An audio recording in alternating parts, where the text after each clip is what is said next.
Hi, I'm Nate Flax. I'm Noah Longworth-McGuire. And this is Talking Lion. Talking Lion is a podcast focused on artist-to-artist conversations. We're primarily artists, a duo called Sleeping Lion. And throughout our career as songwriters and producers, we've had the opportunity to work with so many incredible rising artists. Talking Lion is about hitting record on the conversations we've had with our musical friends and collaborators to get a glimpse into what their life's been like and where it's going. A few reminders before we start. Firstly, we now have a Patreon for fans of the show to show their support and help keep the show going. As a Patreon subscriber, not only will you earn rewards, but you'll also gain exclusive access to a chat room in our Discord server. Here you can talk with us and even suggest questions for our guests. Go to patreon.com/talkinglion to subscribe. We appreciate your support. As we mentioned, we also have a Discord server that's become a sort of community hub for Sleeping Lion and Talking Lion. We're very active on there and very eager to talk to you about who you are on the show and how you feel about the new episodes, as well as just talking about life. So yeah, come through and you can talk with us. You can make some new friends, share your art, and share your memes. Go to sleepinglionmusic.com/discord to join our server. We hope to see you there. Lastly, our face is on a shirt. We have shirts now for Talking Lion with our faces on them. If you want to wear us on your shirt, buy a shirt. It helps support the show and it shows your friends that you like Sleeping Lion and Talking Lion. You can find these shirts on our website, sleepinglionmusic.com/store. Pro tip, Patreon supporters of the honorary Lion tier or higher will get a free shirt. Now back to the show. We recorded this episode with our new friend, Stela Cole. We were connected with Stella by our friend Emlyn, who was on a previous episode of Talking Lion. This is the first time we got a chance to talk to Stela Cole, but we've hung out since. We recorded this a couple months after the release of her record, Woman of the Hour, but before her song I Shot Cupid went viral on TikTok. With that said, I Shot Cupid is out now, so give that a listen. Stela Cole is a fashion icon with such a unique voice and songwriting style. We had a great time getting to know her, and we hope you enjoy this episode as well. So, without further ado, I'm Stela Cole, and this is Talking Lion.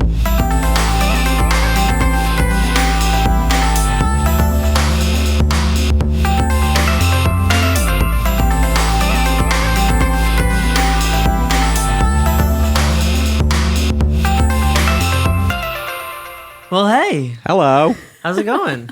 I'm good. How are you guys? We were doing my favorite thing, which is like computer troubleshooting. There's an energy about it. Yes. Total vibe. Do you believe that our computers have like souls? No. Or like personalities? No, honestly, no. You don't believe it? Because I think that they're because like here's the thing. I worked in tech support back at Berkeley. Like I was helping people with like problems, and there are I've seen computers do things that there is no logical, rational, scientific explanation for. Like some people just have a curse. Like they were cursed by Madame Zeroni or something, as like generationally that technology is just like, no, I'm just not going to do this thing for you. And I am a skeptic, but there's just something about computer trouble that sometimes I'm like, this is supernatural. The only thing I can say to that is if that's the case, my computer's just stupid. So. I'm in shock that Noah has started. We are literally 30 seconds into it. Like you didn't have to go this hard. I didn't have to go early. this hard. I just it was on my mind. I'm not even done with like coffee yet, man. Like welcome to Talking Lion. Welcome to Talking Lion stuff. Thanks. Do computers have souls? Let's spend the next 20 minutes. No, I said my Let's piece. go. I said my piece. We can carry on. Well, there are two things that I want to presence as well. The first is that you are wearing a Flintstone shirt. I am. Which is the coolest thing I've ever seen. Thank you so much. I grew up on like in my head I described them as like recycled background cartoons. Like, I grew up watching all of those cartoons where if like they were running, it was just the background Uh-huh. spinning. Yeah. I love that. But yeah, I was just like immediately I'm like, that's Velma. Wait, that's Barney. Yes. Actually, cool. Yeah, no, this one is the Flintstones. I have another one that's the Jetsons. Oh, I love like the vintage cartoon matching vibe. pair. That's so good. I was gonna ask, actually, if I may brag, I just bought a shirt that I'm very, very excited about. Because I don't usually buy clothes. Like I find clothes. Right. Clothes find you. Like clothes find me. Like somebody's just like, I don't want a sweater anymore. I'm like, thank you. You've saved my life. But I bought a shirt yesterday and it's the Fantastic Four, but then Frasier, like from the TV show Frasier, is in the front and he's got a little word bubble that says, "Watch out, evil. I'm listening."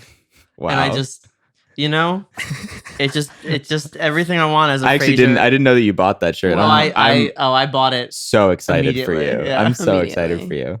But it is nice to meet Nice you. to meet you. This is, I suppose, the last little piece is that forks.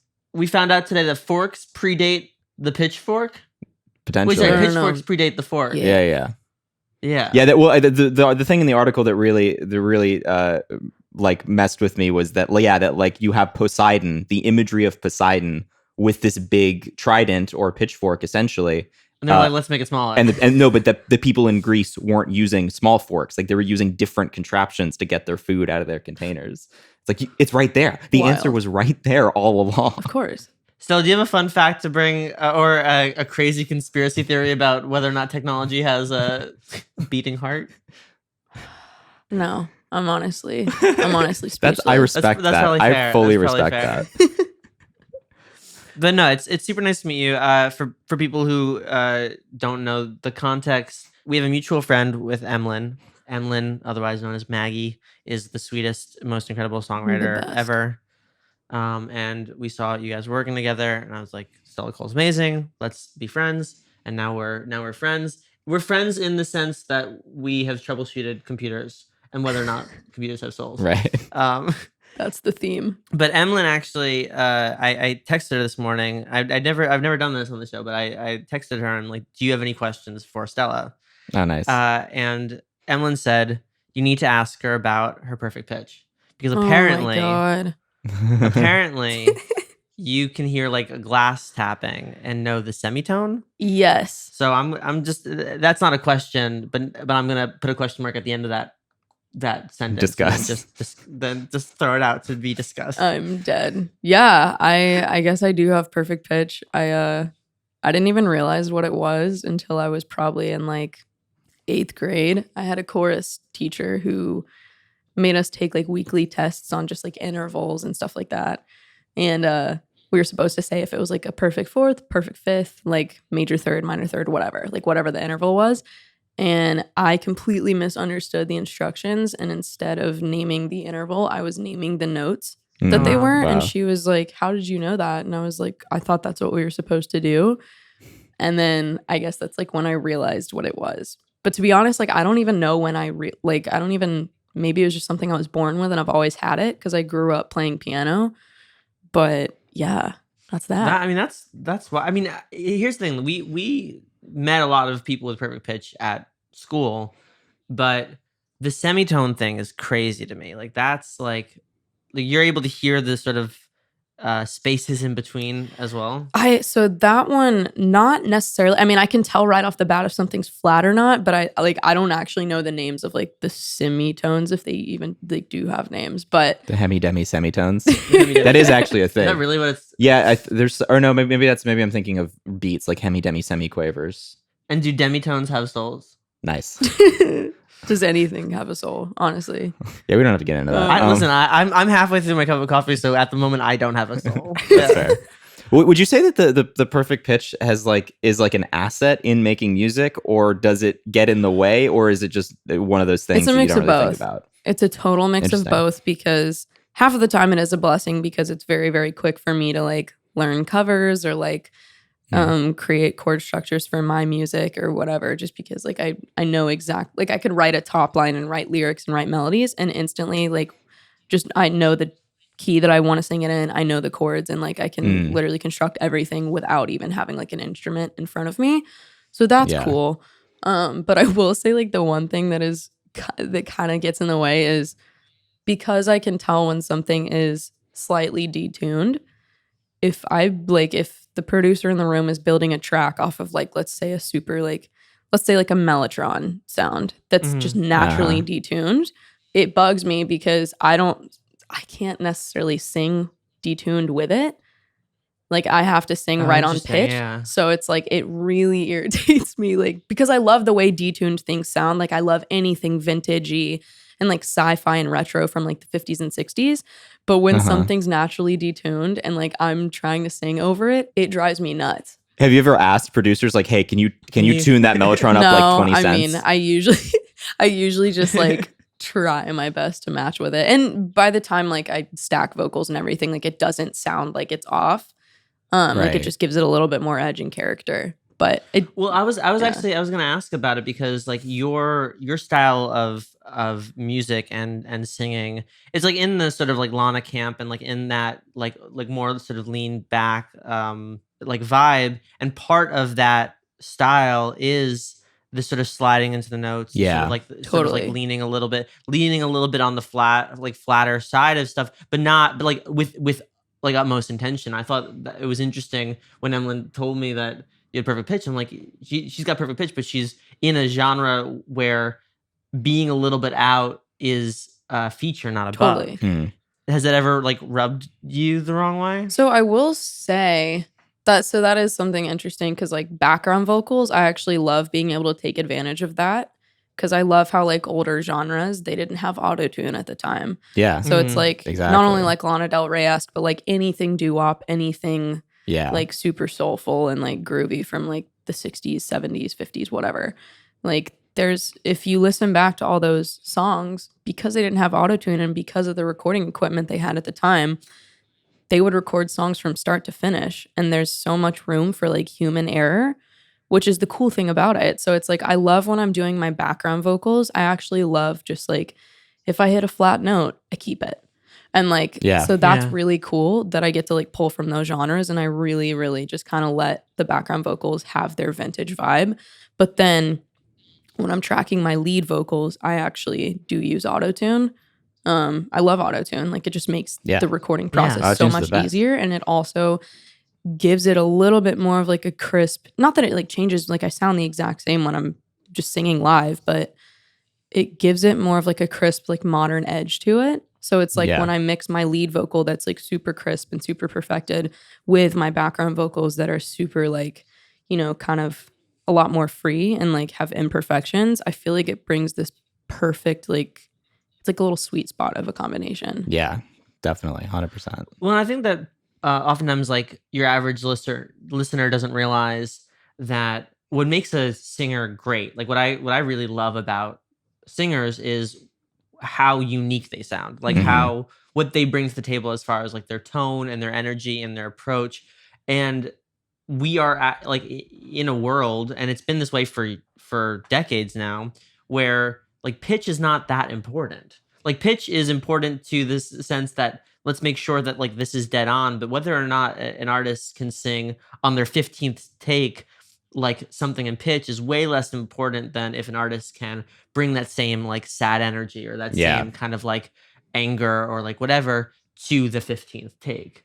And I feel like that's something that people like still get really weird about. Like, Mhm. oh my god, they use autotune or whatever. Like I don't get, like everybody uses autotune. Yeah. Like it doesn't Oh. Yeah, we're just in a matter. different. I feel like Yeah. I feel like the discussions we were having about autotune like 10 years ago are just it's a completely different ball game. Yeah. Like it's just like the means of production of like making music are just like everyone has access to like all this crazy technology and like anyone can like sound any type of way. So the real Right. craft is not like I mean this is true in almost every facet of music now is that the onus has moved away from musicianship and performance a little bit and more it's just like how well can you curate an aesthetic and curate a Mhm. brand and like Right. I think some people have like that like get off my lawn like oh remember when like people Singers could sing in singers pitch or could sing whatever. and Yeah, like yeah. and here's the thing I'm kind of one of those people like I spent the last couple of years like listening to like Frank Sinatra and Chet Baker and obsessing over like those people just sound expensive when they Totally. sing and I think that craft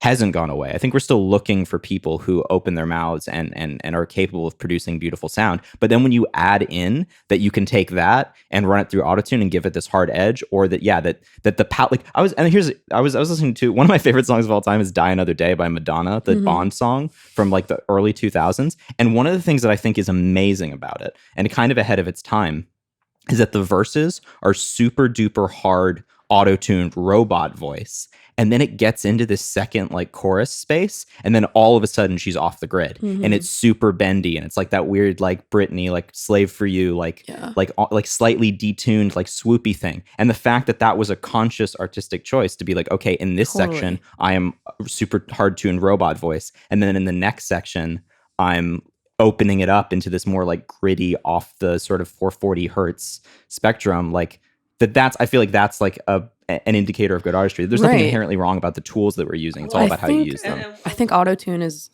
like when you use it the right way, it's not just autotune, it's a complete instrument of its own. Yeah. And like you can use it for stylistic choices and exactly like you said, like the Madonna song, it's like she's using it 1 second to specifically create like a different attitude and a different tone in the song.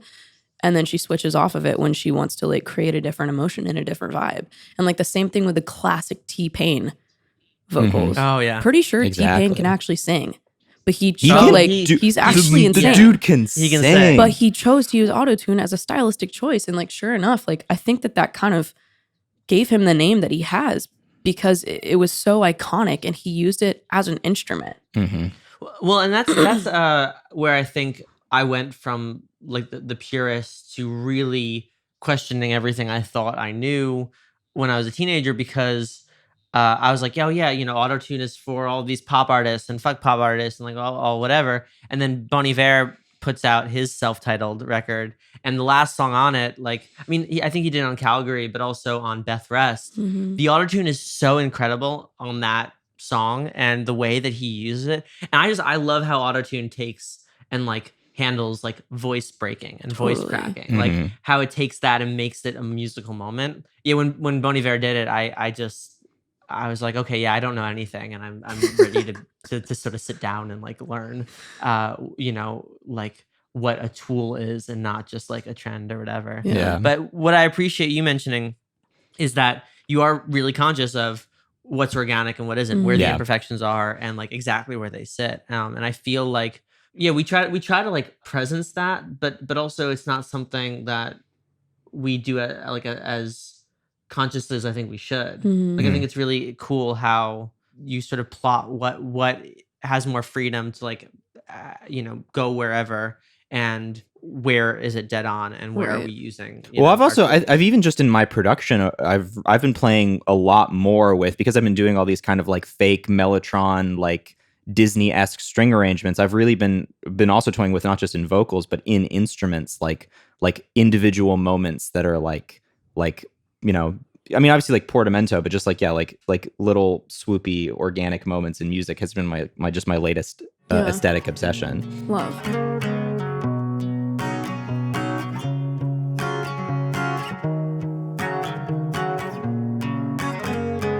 Where has your heart been influence wise? Like what has been sort of informing some of your decisions lately? Well, so my most recent record, Woman of the Hour, which was a 7-song EP, that one was actually heavily influenced by a doo-wop because of background vocals, especially my song The Day It Rained in Southern California, and then a little bit of like Roaring 20s jazz influence, because I love that. my song Love Like Mine, I don't know if you listen to it, but it's yep. it's very it has like that kind of harmonic swing. minor, got like harmonic minor, and like it's got like an eerie like jazzy swing vibe to it. And I think it's really cool to like not only pull influence but kind of actually like give a nod to it and make it noticeable enough to where people turn it on and they're like, oh wow, she obviously is pulling influence from this and this. Yeah.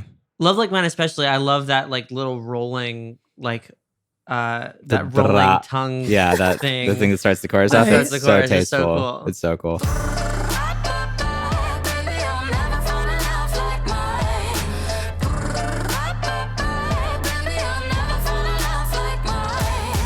That was actually the first part. Sorry, my voice is like so hoarse today. Hold on. No, it's okay. I honestly, actually, I woke up with a sore throat too, and It's all I've ridiculous. been drinking is coffee, so I'm in the same Nice. like hello. We love hi. health. Yeah, health is important. Everybody should look up health. Totally. Yeah, Google I it. think Google that's health. pretty, Just Google it. See what happens. It's pretty crucial, but whatever. But yeah, Love Like Mine. That was actually the little. That's actually the first thing that we wrote for the song. Like I walked in and was like, just being a dumb idiot, like I always am. Like I'm always making really stupid, weird noises that, like I don't know where they come from. And that I just happened to be like singing that when I walked into the studio, and we were all like, wait, that's like kind of fire.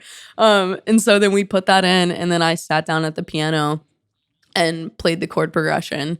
Like it naturally just came to me really quick off the bat. And then from there we like built out the whole song and wrote it in like 2 hours tops. It was wild. I mean, I love sessions like that, because sessions can be a drag. Like there are times when you like, if the artist doesn't have something, or if you're just like tired as hell, it just feels like every line is just like you're trying to move a rock like an inch, and and you forgot leg day or whatever. I don't know what leg day is. Isn't that I feel like that's the worst though, because it's like sometimes you can literally spend 2 months on a song and you're just like, something's missing. And then all of a sudden you'll write a song that's literally a million times better in an hour. And you're like, okay, In cool. an hour, yeah. Cool. Well, and it's like it's the sunk cost fallacy of like, it's the Vegas mentality of, oh, because I spent 2 months on the song, it's got to be good and it's got Yeah. to be worth it or whatever.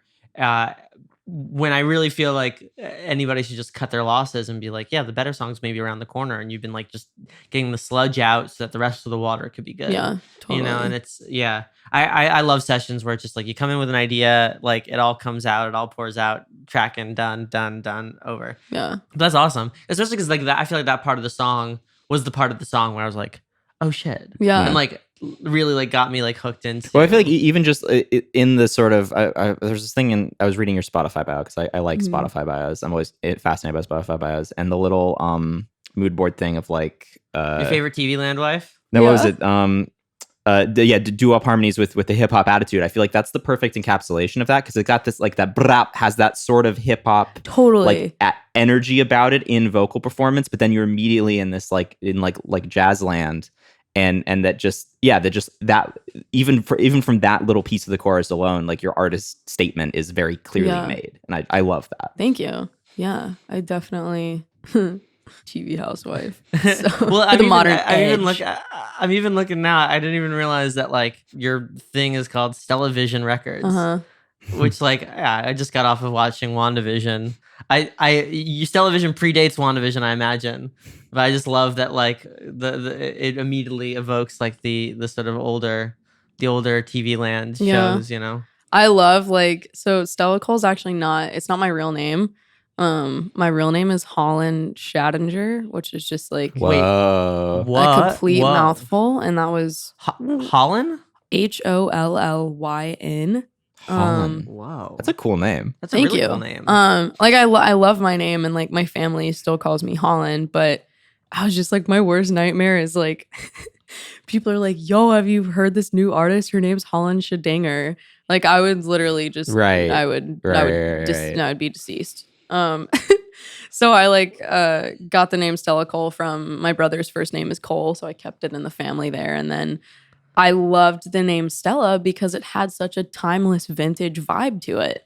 But it also at the same time like feels edgy and like kind of like out of this world. And I was like, I feel like that's exactly what my music sounds like. And I think it's so important to have a name that means something to you. And also people see the name Stela Cole and it's almost like they can kind of hear what the music sounds like before they even hit play on my songs. Well, that's the thing too, is like I recognized your name before I was even able to place. I was like, wait, what was the song that I heard? Like it was immediately like it was like, oh, that's a name of somebody I know. Like it was immediately there. So I definitely feel like I'm still just processing that your name's Holland. I know. That's awesome. Surprise. Hey, I mean, you can start your own cereal brand. Holland Oats. Oh, God damn. I've gotten that one. You found that one? Yeah, yeah. I mean, you probably were like I'm really sorry. excited that you were the first, but I was really excited. Listen, my last name's Flax, so I've gotten cereal branded jokes before too. I love that. Flax, for us. don't give me any. Yeah, cute. Yeah, it's great. Yeah, everybody would be like, "Oh, don't give me any flack," and I'm like, "That's not even my name. You have to have an S at the end of it." That's not even my name. Just stop, please. It's not even my name. Please. Come on.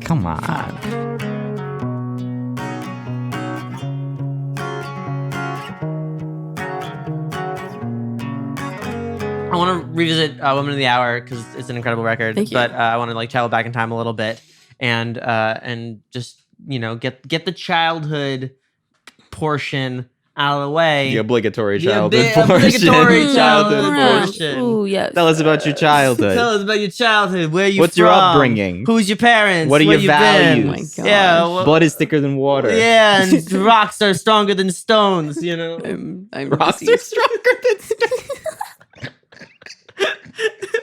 I love that.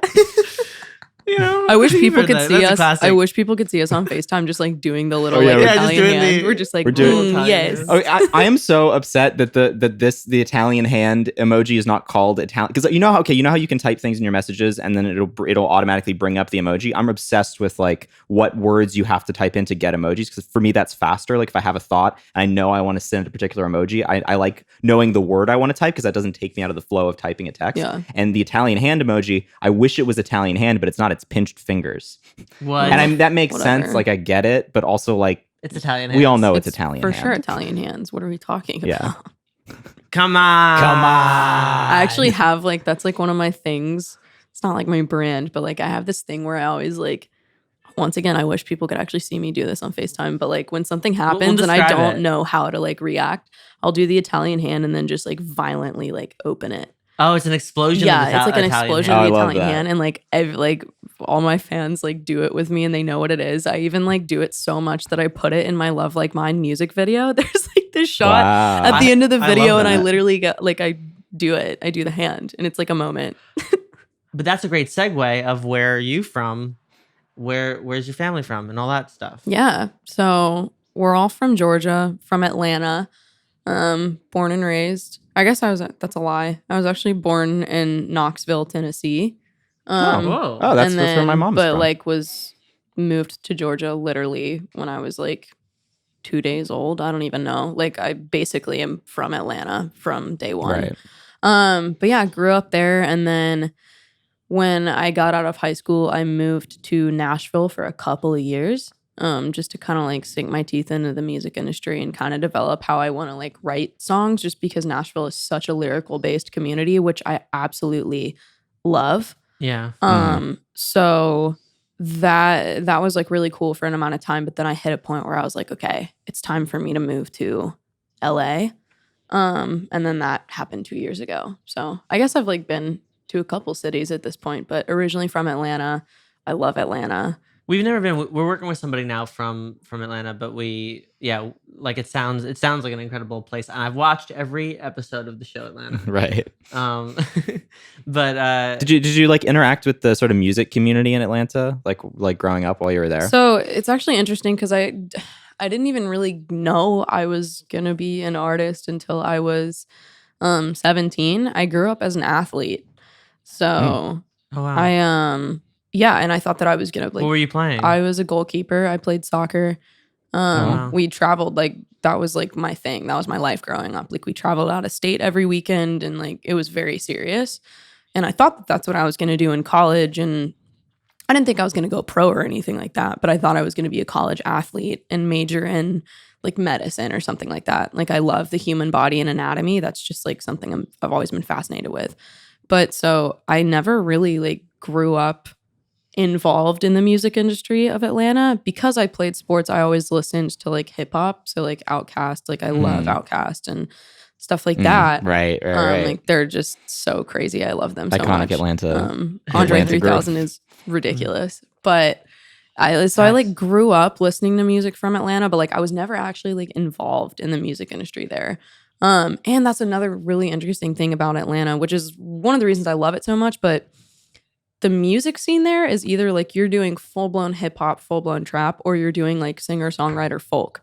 Like there's not really a pop scene there. I'm sure it's growing now, but there's not really like a place for pop music, at least when I grew up and lived there. So I knew once I did get into music and like once I had to quit playing soccer, I had like a really bad back injury and couldn't walk for a year and got surgery, and they were like, you can't play anymore. And I was like, fuck this. But then because I had grown up, like I grew up playing piano, I had a musical background. So I started to teach myself how to write songs, and sure enough, like fell in love with music and was like, like everything happens for a reason. I was supposed to be an artist from day one. Like now I know what I'm doing. But like once I got into music, I was kind of like, I love Atlanta, but I gotta move to a city where I feel like they have a pop scene. Yeah.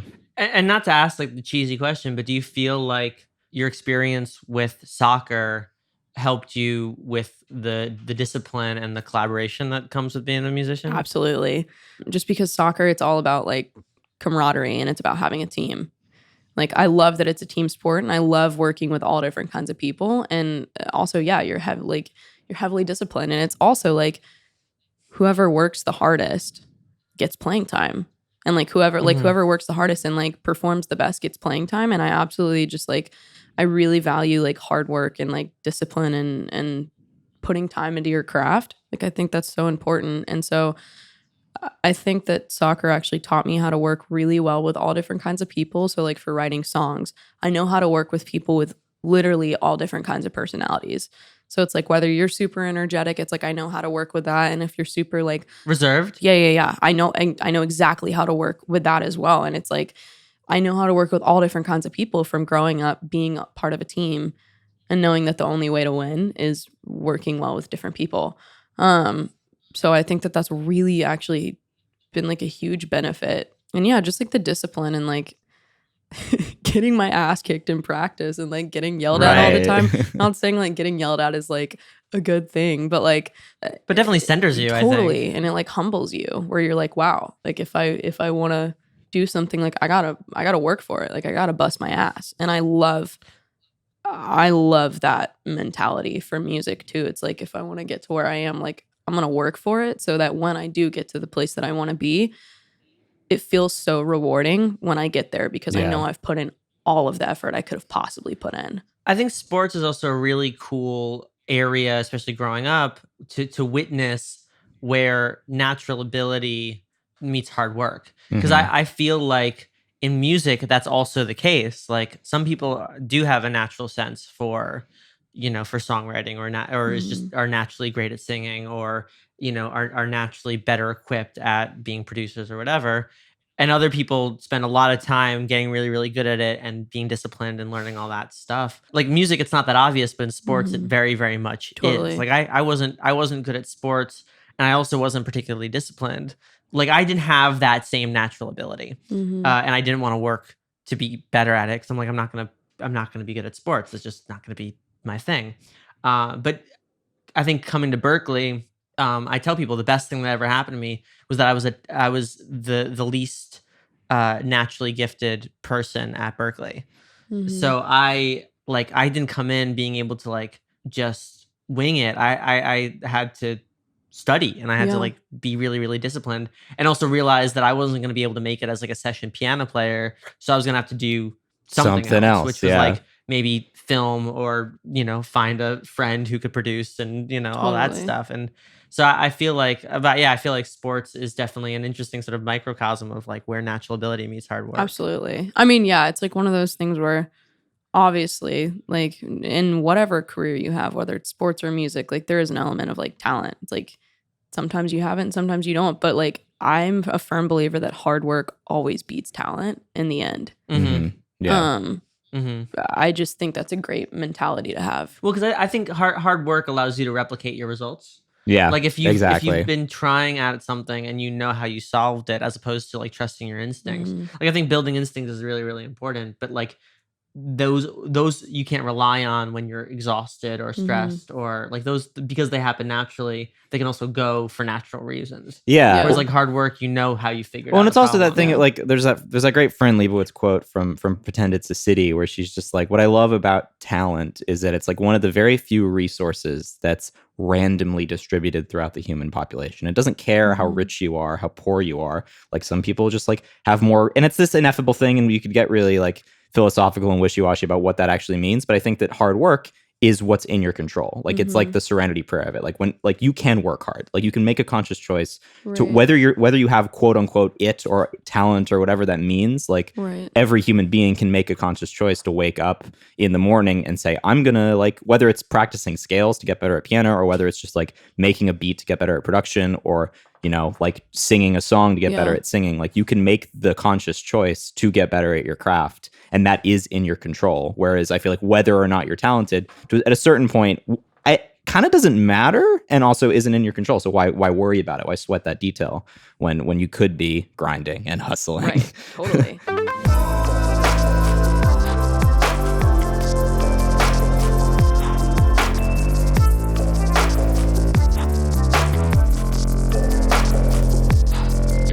pausing the podcast to remind you that we have a Patreon that you can subscribe to if you want to support the show. If you're enjoying this episode, but you're thinking that you've got a burning question for an artist, or you just want to talk with us, or maybe you just want to mug with our faces, our Patreon's the way to go. So go to patreon.com/talkinglion to subscribe. Now back to the show.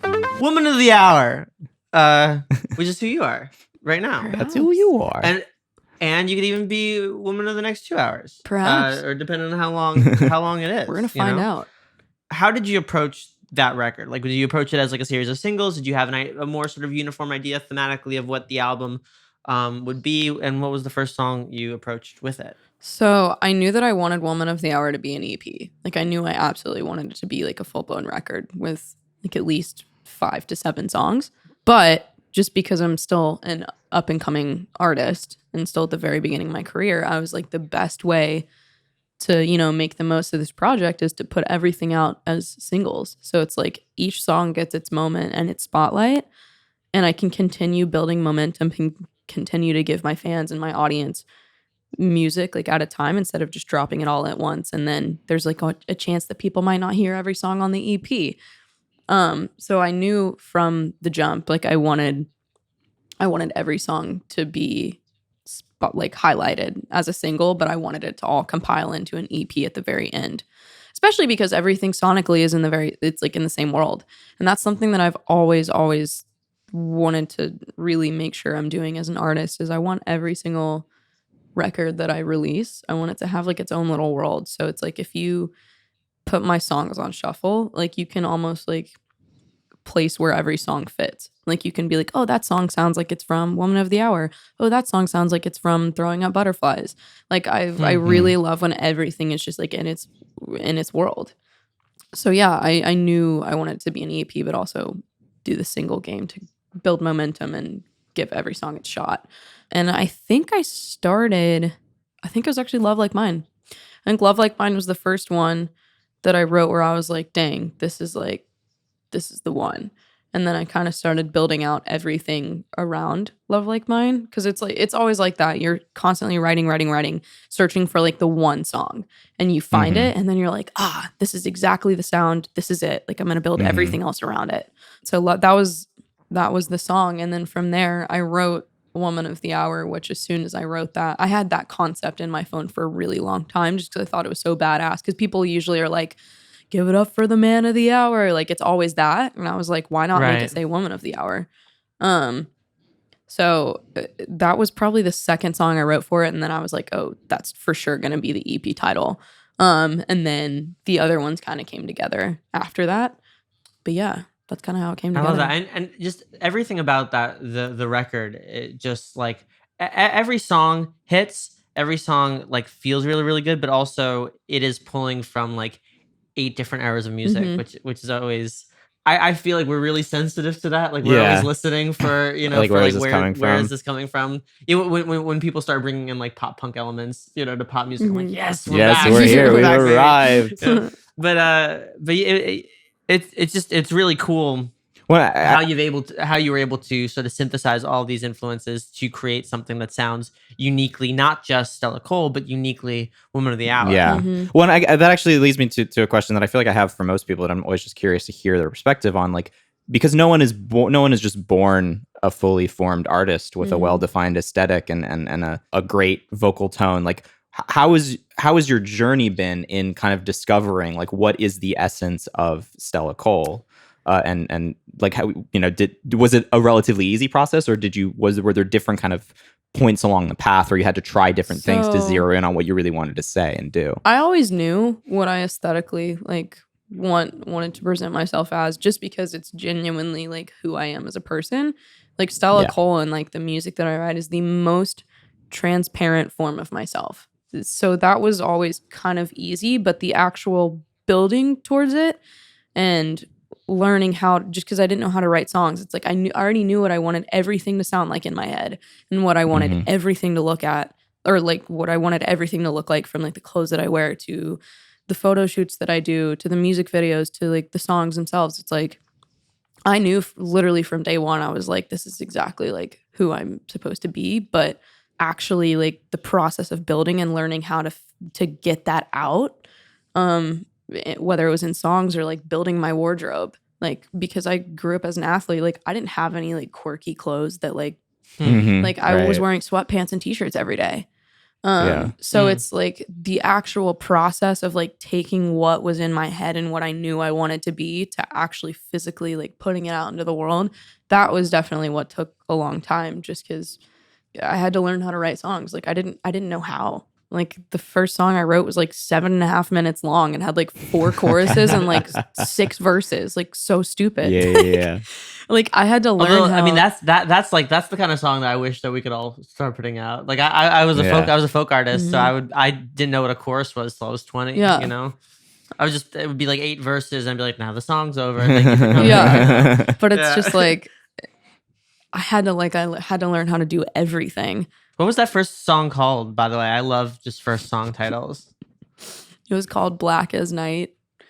Nice. I wrote it when I was 17, and it was so just like dark and unnecessary. It was like so dramatic for what? Like, I don't know. Yeah, that is my favorite part about like teenage songwriting. It's like when you're pulling from the aesthetic of like darkness and angst and but it's unearned. It's unearned. Like you don't know what you're talking about. Like I look back at lyrics that I've written, I'm like, what are you talking about? Like you haven't done anything. Like you're a child. But it's like, but I think there's also something really beautiful about that, because it's like as a creative, like your soul is like yearning to write something meaningful and emotional. Like that's where that impulse comes from. Like you're using this kind of dark aesthetic to like to try to create a mood, but you don't have the like raw materials in your gut to actually like make it land. I think that but that comes with time, and then and I think that was the thing. It was like I had reasons to be upset, and like I definitely like, because I was feeling super lonely because like I just like didn't have soccer anymore. Not to keep talking about that. No, but like that was like that was I guess that was like the little edge at the beginning where like the darkness came from. But like if like I haven't listened to that that's song the chip in on your years, shoulder. Yeah, it's like one of the chips on my shoulders. But I guess that's like where I pulled the inspiration from at first. Yeah. But just like it was so dark, and it was like about a relationship, like as if I even knew like what right. like so stupid. Yeah, I look back on like 14 or 15-year-old Nate's like songwriting, and it's just like when you walked out the door, and I'm just like, motherfucker, you didn't live with anybody. Yeah. There's no doors for them to walk out of. Yeah, no one's ever left you. You guys went on one date to Sushi Mike's, you know? Like there was no door. You were eating outside, you know? Yeah. There's no door. It's hilarious. What are you talking about? It's so funny. But yeah, like I had to learn how to like write songs and learn how to like, I had to build my wardrobe from scratch. So it's just like obviously that process takes time. But was the TV Land influence like because you grew up in that like with that kind of stuff, or you just not like really? that I just aesthetic? love it. That was definitely like I think I'm like a little bit too young for that era. I will say my mom had me watching all those shows just because she loved them as like growing up. So it's like I knew about them. So it's like I guess I watched them occasionally, even though that wasn't really like in my era. But I always just loved like the vintage vibes, honestly. Like I love how it was retro, and like I love the music, like how it's kind of like sci-fi and like a little bit like creepy and like nursery rhymey. I love nursery rhymes, by the way. Like I love pulling from nursery rhymes and like things that feel super familiar and super simple. Like I think that's so cool to pull from that when I'm writing my stuff. Did you pull on Kiss Kill? Did you pull a nursery rhyme? I did. I pulled from, you know, or I guess it's not even a nursery rhyme, but that was like, you know, the chant like you would always sing and like to make fun of people who had a crush on each other and like K-I-S-S-I-N-G. Me, yeah, like so and so on sitting in a tree, K-I-S-S-I-N-G, blah blah blah. That was where that came from. The entire song was inspired by that. K-I-S-S-I-N-G. Me and you were sitting in a tree. That's awesome. And then I don't want to give too much away, but the next single that I have coming out is also flipping a nursery rhyme. So nice. When's that coming out? Within the next couple months. We're just figuring out artwork. I just found the photographer that I want to use, so I'm super excited. Oh, cool. But yeah, the song's called Superstar, and That's it's awesome. flipping Twinkle Twinkle Little Star. Like, nice. But it's in a minor key, so it's Twinkle Twinkle Superstar, I know what you really are. Like it's really dark and like or not dark, but it's like very tongue in cheek and like talking about a douchebag who's like That's awesome. just a I fuck love boy that. who thinks he's hot shit. Love that. So that's like what the song's about, how he thinks he's like such a superstar. And I'm like, bro, I know what you really are. Like, get out of here. Scram. Literally scram. That's actually, I think, the thing that I missed the least in this year is just not being out and about and like running into those people. Yeah. So And pretending to like them. I know. But like that's like another thing though, is like because of COVID, I just am actually ready to go back out to the clubs. And I thought I would never say that because I'm actually homebody at heart. Like I love just like hanging at home, like watching like a movie and having like a wine night with like a couple of my friends. Like I would always pick that over going out. But I am seriously to the point where I'm like, I want to rage every single night because I'm so sick and tired of being home every day, like, and not having a choice. So it's just like and that's also like really influenced a lot of the music that I have coming out this year. It's a lot more dance, and like 4 to the floor, like kind of like a little bit of like a groovy like 70s disco soul vibe, which I'm really, really excited about. Just because like the last thing I want to hear right now is another sad song, like straight up. I'm just like, I'm so done with it. Like I'm ready to get out. I'm ready to just dance, like, and just celebrate and have fun and like live freely again. So that has hardcore like influenced the music that I've been writing, just because like I want to feel happy and I want to feel energized and like, I just like I want to dance. So that's like really influenced all of the music that I'm working on for this year that I'll be putting out. Yeah, I miss so much. I miss just like going to a bar for no reason and just like having a beer and like minding my own business. Yeah. Like it's something that I feel like I really, really took for granted. But I mean, if I were to put my aesthetic in like from a TV show, it'd definitely be like Cheers and Frasier. Like hell, we should probably just do a music video that's like in the style of Cheers and Frasier. But I'm like, down. I love the sort of 90s era of like multi-camera set shows. And just like the timing of the jokes and all that stuff. So part of who I am as a person is just like going to a bar and seeing what happens. Yeah. Like going to a bar and just like hanging out like for hours, just like writing and like, talking to strangers. And like I walk in and the bartender knows what I want already. Like, and they're like, oh, we just got this new draft beer and it's like right up your alley. And I'm like, yeah, thank you so much. Yeah. I miss that. I miss it so a much. whole lot. Yeah. I miss paying way too much money for mediocre whiskey sours at places with loud music. I really miss blowing all my money and feeling really poor. Yeah. I miss not being allowed to go into places because my ratio is off. Yeah. Oh my gosh. So stupid. So stupid. Oh, I know. Yeah, that's the thing. When this thing starts back up again, it's just gonna be a total shit show. For like it's gonna 2 be months. a total shit show. It's gonna be like people just not knowing what's going on. I am hoping though that like I can perfectly time it out so that when the world does open back up, I just like drop my songs that are super dance and I'm like, surprise. Go have fun. Go put these on at the club. Like that's what they're made for. That's big brain. That's huge. Well, we're really excited for that. Like just as fans, but also as like recognizing the different eras of your records. It's cool to sort of see those progressions like play out too. Dude, thanks.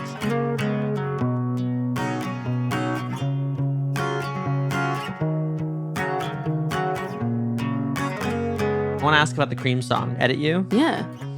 How did that come about? So I actually wrote that top line with Boy Matthews and Jenna Andrews. It was one of my first trips I'd ever taken out to LA before I moved out here. And we wrote that together for we wrote it for a DJ feature kind of vibe, just because I really, really wanted to put out a DJ feature while also building like my music, just because I thought that'd be really, really cool. And so we wrote the top line, just like a piano vocal demo, and we had actually already written like the drop, like the edit you out, like the vocal chop that they did in it.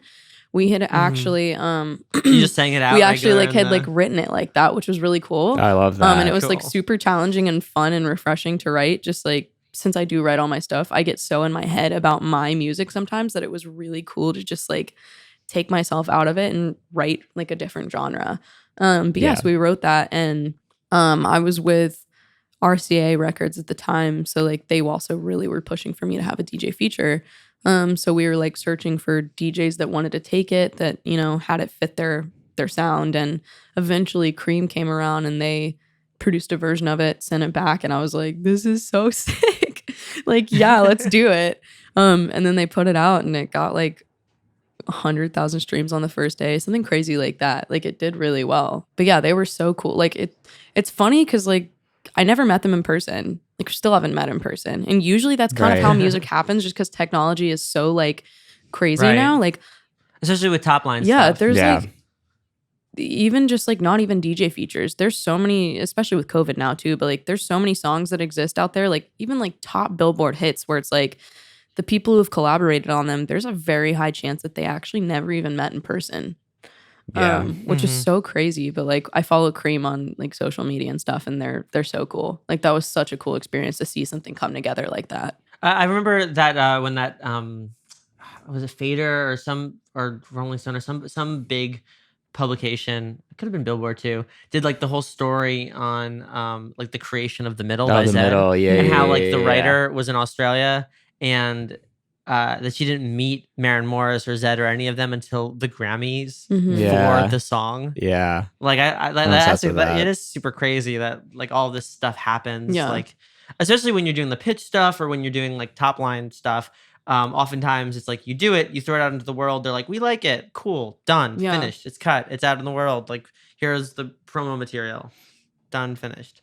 But yeah, it's a really cool song, and I also my like influences growing up was like the beginnings of like that whole era of EDM and pop punk. So I really appreciate it. And you sound great on it. Like it's just like a shoe in. Dude, so thanks. Yeah, I'm like hoping I'll get to have like another DJ feature with this next record that I'm working on, just because it is my music is so much more dance and disco-y. Like I think it would just pair really nicely to have like a dope house record or like something like that. Definitely. Do you have like a wish list of like, you know, like your dream collaborator in the house space? I mean, I love Calvin Harris, dude. Like honestly, he's such a G. And like I mean his older stuff too, like When I Met You in the Summer, like that stuff is so records. Fire. But yeah, his like newer, like the whole funk wave era is a not so era of music. No, I like Slide and Rollin', just like I love Slide so much. The SZA remix. He's just the SZA remix. He's insane. And then like the song that he did with Dua Lipa, like that one's crazy too. Oh, yeah. Like that song was just like so, and it's so left of center, but like so perfectly mainstream, and like everyone loved it. Like I would love to collaborate with him. I mean, that's shooting for the stars, but like my goal is to be a superstar. So it's like hopefully it happens one day. Yeah, but I mean that's I hear his name come up a lot. Like I feel like there have been people who have like done the pitch stuff to him. So it's not like out of the question. I feel like MK and Medusa in the last like Medusa few years is have really so Medusa is crazy. a sick. I feel like Medusa, honestly, like they were one of the people who kind of like I guess made progress and like invented like the new wave of house, just with like the DJ drops and like an Italian duo. Yeah, and the sort of voice memo into the voice memo into the thing. So it's really iconic. Oh, I also feel like you would rock. I feel like you would absolutely rock a collaboration with Mark Ronson. Oh yeah, Mark Ronson. Oh, I love Mark Ronson. Don't get me started on him. He's insane. He's a legend. He's truly a legend of the game. Yeah, that would be so sick too. I'm trying to think. I'm trying to think of house. Yeah, now my brain's going blank on house artists, and my best friend David's gonna like listen to this and be like, "God damn it, Nate! You could have named like 8 other house artists." No, but like Regard's a really cool one. I'm in Beck is like one of the recent ones who's been crushing it, but I really love Regard. Medusa is just so sick though. Like they would be insane. Well, Deadmau5 just started a label, a new label, not Mousetrap, but House Trap, which is like specifically house artists. That's fun. Under the I feel like that's gonna be kind of cool. Just like a new rise in house with like a universal label fronted by Deadmau5. Like that's interesting. Pretty solid. I'm into it. Maybe the next house piece will be on the House Trap perhaps label. Perhaps.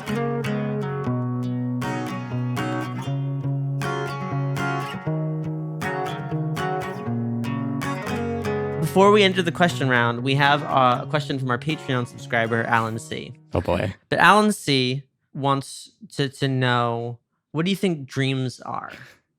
That's a really good question. It's very abstract. It's a very abstract question. I honestly it's an think, interesting one. I think that dreams are reality if you want them to be and if you bust your ass for it. Like, I think that a dream is actually like, I mean, the way that like I have my dreams, because it's like my dreams, I'm not just trying to keep them as dreams as like these things that are just like, oh, like what if? Like, I want my dream to be a reality. And it's like, I want my dream to actually be the path that I take with my life. So it's like, I think that a dream is almost like this thing that it's like a potential destiny if you want it to be.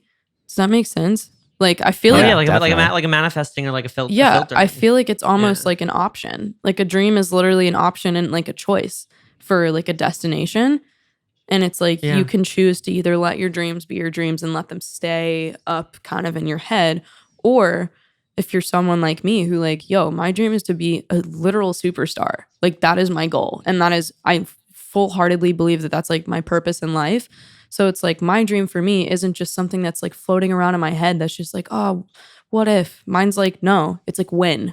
So it's like I'm taking all of the steps and like busting my ass to get there. And it's like I'm going to make my dreams a reality. So I think it's literally like a dream is almost like a choice. It's like something that you can turn into your life if you want it to, or it's like your dream can just be whatever you kind of fantasy you want to make up in your head. But I think you have a choice with it. I really do. Well, and I was talking about this the other day, where it feels like dreaming gets you so far, but then the next piece is like waking up. You know, it's like, and I feel like I didn't spend a ton of time dreaming, which almost to a detriment. I feel like it's very important to have dreams so that you can, be able to know what it looks like when it's all, all comes together. Yeah. But I feel like, being like, what I love doing is creating actionable items and like hitting goals like in sequence. So dreaming is good, but not if nothing can be done. Like, I feel like oftentimes when people have these dreams, they get very, very upset. They almost set these expectations that they're upset that they don't match. Like for every day you are not a superstar, it would be the most excruciating thing ever. Right. And I feel like for me, it's like I have dreams, but I'm also trying my best every day to enjoy the waking moments and the lucid moments of stuff. One of my favorite Kamasi Washington quote, which I absolutely love, which is, be stubborn with your dream, but flexible about how you get there. I think the interesting area there, the interesting area there is that, I think to me, a dream is a target. It's like, this is where I'm aiming.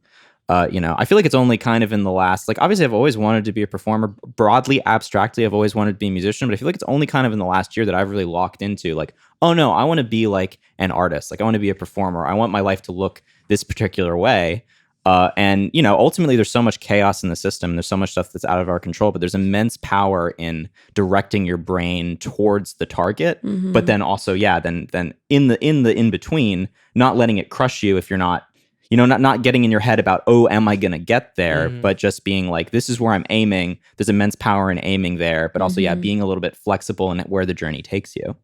Yeah, I love that. It's funny. I think Alan C was curious about like the actual like act of dreaming. What happens when we fall asleep? When we all fall asleep, where do we go? Oh my gosh! But I like this. This is a much better discussion. I thought you meant like dream. Oh my gosh! No, I think what's great about the question is that you can. It's open ended. It's a good Rorschach. Yeah. It's a good Rorschach test for how you think about it. I guess that's just the way my brain's wired. It's like when I hear someone ask about dreams, I'm immediately not thinking about sleeping. I'm like thinking about my actual life. So I think that's very telling. I think that's Alan C, this is your answer, and I hope it's and I think it was a great open dialogue about what it means to have dreams and goals and whatnot. I love that. Before we start the question round 2, I just remembered when you mentioned that you do like things with like nursery rhymes and stuff like that. We saw your Wheels on the Bus TikTok. Oh yes. So wheels on my bus go vroom vroom vroom. Fuck with me, I'll fuck with you. Don't stand in my way, I'll blow right through. 'Cause bitch, that's how I do. We were watching that and today. It's awesome. So good. Thank you. How have you been embracing like the TikTok stuff? And what was the inspiration behind the Wheels on the Bus go skirt? Yeah, so I was just writing, like I had a session and like I was writing it for my next batch of songs and writing for my next record, and like I just really, really once again, I had that concept in my phone where it's like the wheels on my bus go vroom, vroom, vroom. I was like, that's so sick. And I just like wanted it to be like a badass, like empowering confidence anthem. But I also wanted it to be like very like cheeky lyrically. I'm very quirky because that's just me as a person. Like I'm just super like left of center with how I talk and like just everything. Like my sense of humor. Like I'm very tongue in cheek and like sarcastic and stuff. So that was actually just a song that I had written in a session for my next record. And I was like, I feel like this will do really well if I put it up on TikTok. And we're still working on it. So it's like, to be honest, I'm not sure if it'll ever come out or not. It just depends on how it sonically ends up blending in with the rest of the songs. Because I'm such a sucker for sonics. It's like everything has to go together and sound whole. So it's like, it just depends on the production, honestly. But yeah, I love TikTok actually. At first when it came out, it was such an overwhelming app just because it was so like TikTok's crazy. Yeah. And I was really just like overwhelmed and like nervous to get into it in the first place. But now that I've figured out how it works and figured out like how to enjoy it without getting stressed out, like I love TikTok. And I think that the coolest thing about it is like it directly translates to how your music performs. So like the fact that it's like I literally have the power to make my music get discovered by more people. Like there's never been an app like that where it's just like, yo, you can literally blow your career up from an app if you use it the right way. Like that is so cool and so crazy. Like there's never been anything like that before. And yeah, it was stressful at first, just like figuring out how to work it and figuring out what works for me. But like now I love it. And it's like when I post a video of me singing and it does really well and it goes somewhat viral, I'll check Spotify the next day and sure enough, like the streams shot up. Like it directly correlates to like it's wild. I've never seen anything like it. I love TikTok. Well, we've seen our friends just like really have amazing moments on there as well. I think for us, like we similarly were overwhelmed, and I feel like, and I can speak for myself, but if you agree, agree. Yeah. That like I could only really make TikToks when I was having like a manic burst of creative energy. Like I feel like I have a hard time just like getting into the flow of just like making stuff and making stuff. Totally. I actually feel like I went into TikTok in a manic burst, but then because some of them started doing well, I think I actually was faced with, oh, okay, I actually want to find a sustainable system to do this. So I started like making a bunch of content, like being really rigid with like my content calendar and like stockpiling 12 posts at a time. Totally. And I saw the path forward to actually do really well on TikTok, but I think I've just hit a point currently in the month of March in 2021 where it's like, this is not what I need to be doing with my time to advance my career. I need to be doing other things. Yeah. But I love TikTok. I think it's a beautiful platform. Yeah. I think if you use it right, I think, I don't think you should take for granted that you're able to translate your TikTok performance into streams, because I feel like that's a skill. I feel like that's part of that's actually a really tough thing. I think it's a tough sell. I think some people even music people get really good at being TikTok musicians. And even I was listening to this Bachelor podcast that we love a lot, and they were having a discussion about TikTok. And one thing that I thought was really interesting is that all of the top people on TikTok are famous for being TikTok stars, versus Instagram, where all the top celebrities are celebrities in other rights, and that TikTok maybe marks a watershed moment in a platform owning the celebrity. And I think that it's very easy to fall down the trap of becoming a quote unquote TikTok musician. And I think that what's impressive to me about, people like our friend Salem or people like Mothika and people like you is that there's a way to manage the TikTok aesthetic that is completely holistically tied into your artistry. That allows it to be just another kind of arm of your artistic statement. And that when people are connecting with that TikTok content, there's a one-to-one relationship with them wanting to stream music. But I also think that that's like, it's hard to pull off. And I think it's really impressive and commendable that you've been able to do that. It takes time. Yeah, it's a craft. Yeah. It's a tricky app, because that was one of my hesitations getting into it. I was like, the last thing that I want, just because like I'm an artist, like that is who I am as a person. So it's just like the last thing I want is to go on TikTok and like, blow up, but just blow up as like a TikToker. Like obviously TikTokers are badass, and like TikTokers, like that is a full-time job. I have so much respect for TikTokers, but like that's not who I am. Like I am an artist. So it's like, it was really, really tricky figuring out how to like navigate the navigate the app, like while like adjusting to it and building my presence on there, but also making sure that it's like when people click on my profile, it's like they know I'm an artist first and foremost. Yeah. So it is tricky, but yeah. But I think to that end, you're doing a really, really great job. Yeah. And it's cool to see your style, work and kind of bleed into this TikTok environment.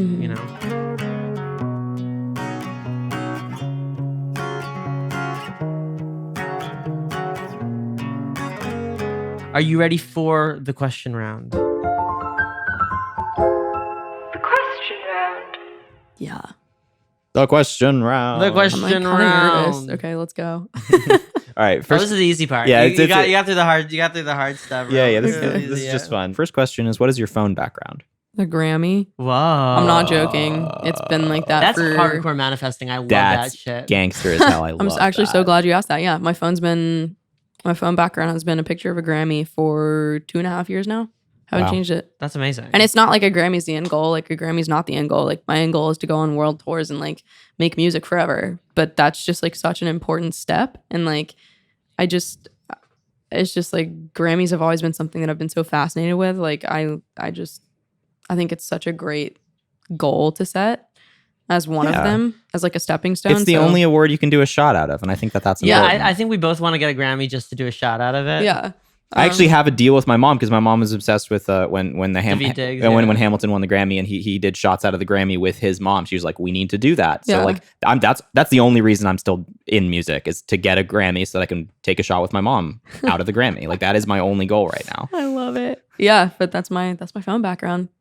I love That's that. awesome. That's really great. Talk about dreams. Like that's just like again, manifesting being like a filtration process of just like making sure to keep your eyes on like what's important and not getting distracted by shit. Yeah. Just reminding yourself of like, oh yeah, that's Yeah. there it is. Well, that's, and also, That's you know, awesome. and not to harp and or necessarily pigeonhole you, but that is also very like a student athlete mindset. Like I feel like Totally. that speaks to your background as like, that's the kind of like one track mind. Like this is what I'm going for. Yeah. That I think manifests. And Everything is soccer. Gabagool. Everything is soccer. Perhaps. Well, I've been playing a lot of chess, and like I feel like the people who love me the most are sick of me making chess metaphors for everything that I'm doing. The other day, Noah and I were talking about how when two computers play against each other in chess, they could both be playing a perfect game, and one will still lose unless it's a yeah, draw. because what is the perfect game of chess? Well, that's a the much thing, more complicated is, philosophical like, question. They're playing what is in the computer the most accurate move. Or but like whatever. someone has to win the game, Right, but somebody has to win the game. So Yeah. I was saying that as like a metaphor for music where like you could be doing everything right. You could be doing everything right and play a perfect game and something still might not work out. But the converse can also be true. You can play an imperfect game and you can make a bunch of blunders and errors but still succeed because that's just the nature of the game. I honestly love it. I mean, I've never played chess in my life, and I have no idea. Like, I don't know a single thing about it. But let's go. If you ever the horsey goes like this. God damn it. That's all you need to know. If you ever do get into it, hit me up on chess.com. And if Okay. anybody's listening to this, Chessing Lion on chess.com. Nate really wants you to play chess I want with you to him. play chess with me. If any of our listeners can beat me in chess, I will interview you. Yeah. Okay. You don't have to be there, no. I will just interview them. Okay. I would like to be there. I will be sitting in the corner judgmentally. Okay, that's fair. Um, Next question. do you have a non-musical hobby that you currently engage in? Yeah, I have a couple. I love going to the beach. I love hiking, especially just because like in LA, you have everything. Yeah. So like I Yeah. go to Malibu at least 2 to 3 times a week. I'm not joking. Oh, Like wow. I- Love that. Where do you live in LA? So I live in Like, West what Hollywood neighborhood? right now. Okay. That's still a drive. That's a bit that's of still a a drive. drive. Yeah, It's- no, but like yeah. I just I'm such a firm believer in like getting fresh air and like taking care of your mental health. So it's Yeah. like for Yeah. me, getting out of the house, especially in COVID, like the only way you can really do that and still be safe is to go hike and to go to the beach and get fresh air. And I just love doing both of those things anyway. So I do that a lot. That's definitely one of my hobbies. Hobbies is just being outdoors. And then I also really like making jewelry and like painting Ooh. and just like doing random stuff like that to like stay creative, but to like have like things that I can like wear and like things that I can like physical things that I can like actually get something out of. Right. I'm jealous of that. Like I feel like because we deal with essentially air vibrations, whenever anybody makes like physical art, there's always like a little pang of jealousy. My friend designs or like decides where in a city like electrical poles go. And at one point we were walking and he pointed and he's just like, yeah, put that one there. And I was just so What? jealous. That's I was like, crazy. that's like a physical thing. I feel It's like that's also the appeal of Grammys and like things like plaques. Oh, it's a physical thing. Yeah. Like I want the plaque on my wall for a record that I worked on, not because it's like, oh, this record was listened to by X number of people. It's like, no, I just want, like, the walls are bare right now and I just want something on it that like is a physical manifestation of the bazonkers amount of hours that I put into being a musician. Yeah. But it's all invisible that. anyway. It's all Right. it's all just air. Do you have any of your like art, jewelry, or paintings and stuff online anywhere? No, not really. I mean, like I have a Depop account, and, like I have a couple of them up on there, but like I usually just make them for myself. That's cool. Just to like, and the reason I ended up getting into jewelry was because I was like looking at all these websites that have these really cute beaded necklaces because those are like super in right now. And they're like selling for $100. And I was like, absolutely not. Like, let me just go buy some supplies and make them myself. Yeah. So No, exactly. I just like started making them. And sure enough, like I love it. Like I have so much fun. Like I just am such a creative person. It's like, and music is my life and that is my lifestyle. So it's like when I'm completely fried from it and just need a break, but want to stay creative, that's like when I paint and do jewelry and stuff. I love that. So, That's yeah. great. I really It's a very important appreciate balance. I also love fashion. I cannot leave that one out. That is like one of my main hobbies. I love clothes. Yeah. I love fashion. I want to eventually, like when I'm super like successful in music and like can like branch out into other things, I want to have my own fashion brand. That is like a love must for that. me. I love awesome. fashion, and I think the reason I love it so much is because it's like you have the ability. So you meet strangers, like there's so many strangers. Like you pass strangers on the street every day and it's like you'll never know them. But the coolest thing to me about that is like fashion, because you can literally show strangers that you're never going to talk to in your life who you are as a human being without even Exactly. speaking to them. It's like I love wearing colors and like patterns and stuff because I like to think that I have a really vibrant personality, and it's cool just knowing that like if I pass a stranger on the street, I'll never speak to them. Like I'll probably never see them again, but they probably know what my personality is like by the clothes that I'm wearing. And like vice versa. It's like when I see someone wearing something really cool, even if I don't like talk to them or know them at all, it's like I can kind of guess and gauge what their personality is like and who they are as a human being based off the clothes they wear. Like I think that is the coolest thing. It's so interesting that you mentioned that. I feel like, and I've talked about this before. Yeah. Like I don't think on the show, but I've talked about this before. Where Noah and I almost wear, like fashion wise, we lean in the opposite of our personalities. Like I feel like when I'm out and about, and like this isn't hard and fast. Like there have been times where I've been, everything's on a spectrum. But like when I'm out and about, I'm always just like very loud and like very, fast talking, and I'm just a lot. Yeah, facts. But I always dress very quiet. Like I dress like, I mean, this is, I'm just wearing, this is a sweater my grandmother gave me last time I was in Colorado. But like I wear typically like no brands, like no graphics. The Frasier Fantastic Four one is like the most sort of graphic. Yeah, that's like a big step That's for a you. very big step. It's Yeah. both That's a graphical bold and a choice. joke. It's Like like- you don't wear joke clothes. Yeah, I don't wear joke clothes. I don't wear graphical clothes. Like I mean, underneath it, I have a red shirt. I have this red shirt, like this style of red shirt. I have a red button down and a red long sleeve of the same color, but I also have like this t-shirt style in like 8 different colors. Like I am the cartoon character who does not wear anything that like, because I don't want like attention drawn to myself until I don't want to dress like I'm a lot and then like confirm it. Yeah. Like I feel like I want to be as unassuming as possible, so I have that choice. Yeah. And then when I want to be a lot, I can be a lot. I Whereas I love feel that. like, and Noah's less quiet than he was like 2 years ago or 3 Yeah. years ago. But even still, I think my personality is very much that I feel like I am this kind of bright, colorful, vibrant Yeah. person, but I don't necessarily express that to everyone.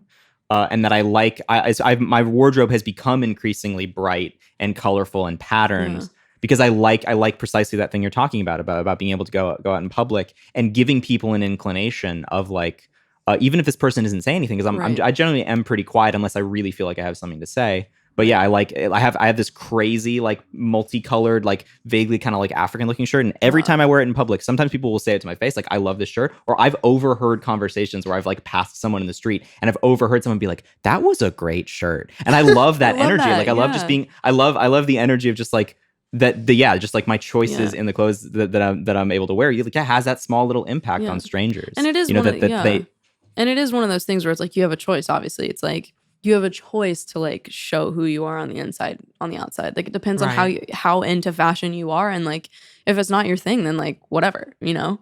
But it is cool to like have that's the that other like option of I think growing expressing up in Europe as well, that I think that you know, being culturally surrounded by very stylish people like definitely opened my brain to like, I mean, Italians are just effortlessly fashionable. Like they're just so glamorous. Like they don't leave the house unless they're like dressed to the nines. Yeah. Like it's like it's deeply woven into the fabric that you have to be presentable, but you also have to be like cool and stylish. Yeah. So and like I feel like I didn't even necessarily reap all the benefits of that like while I was there, but I think the older I get, the more I'm just like, yeah, like that's a great way to be. Like I think it's like how you dress is super duper important. Well, and I think just on that, I'm just thinking about it. You guys have me thinking about it now more than I've ever really thought about it. Because on the one hand, I'm like I feel like there's an immense amount of pressure around how does this piece of clothing define my personality. And I would rather not think about that on top of does this fit?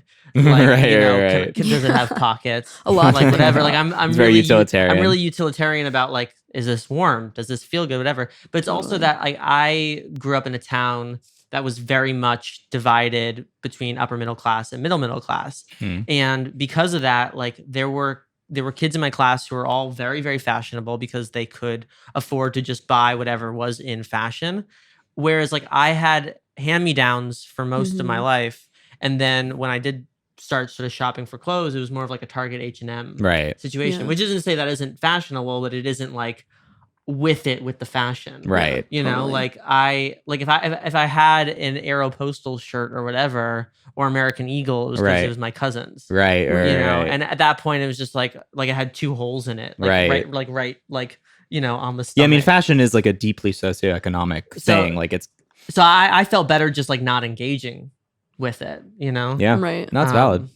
But yeah, it is super interesting. But I think I'm looking at you. You got Flintstones shirt right now. Immediately, I'm like, we're gonna get along. Right. So I do think you have a very strong point there. Yeah. I think it's like fashion's like whatever you want it to be. You know. Yeah.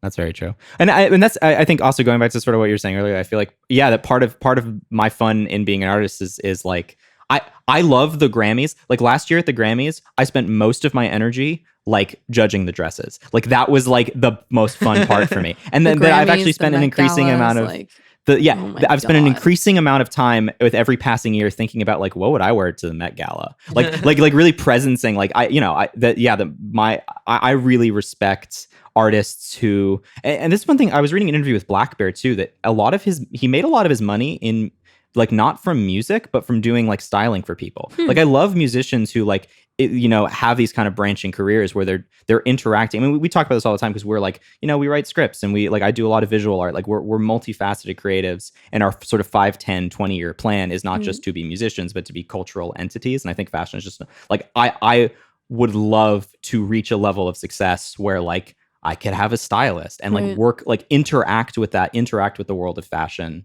and have that just be another vector. Like that is a thing that feels really exciting to me as a thing to sort of play with. So I appreciate that you're like on that same wavelength. Yeah. What would your first collection be called? My first what? Your first collection, what would it be called? I mean, I definitely know that I want to call my fashion brand Stella. Like I want to call it Stella Vision. Just because, like, I want to keep that on brand. But, like, I don't know what I would call my first collection. That's actually a great question. We're asking the hard. No, I love it. No. It's making me think. I'm probably gonna plot that out as soon as we're off. Listen, I'm fashionable, fashionably late. Nice. Love. There we go. All right, I think that brings us to the most important question of the podcast that you'll probably ever be asked in your life. Would you be a pirate?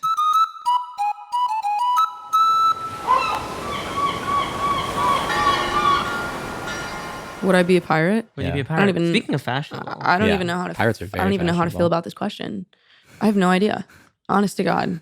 I feel like that's something you got to sit with. That's No, I like really need to think about it. Like, give me at least 3 days. Honestly. Okay. We're literally gonna text you in 3 days, and then in the little intro, we're gonna put a little disclaimer like she answered.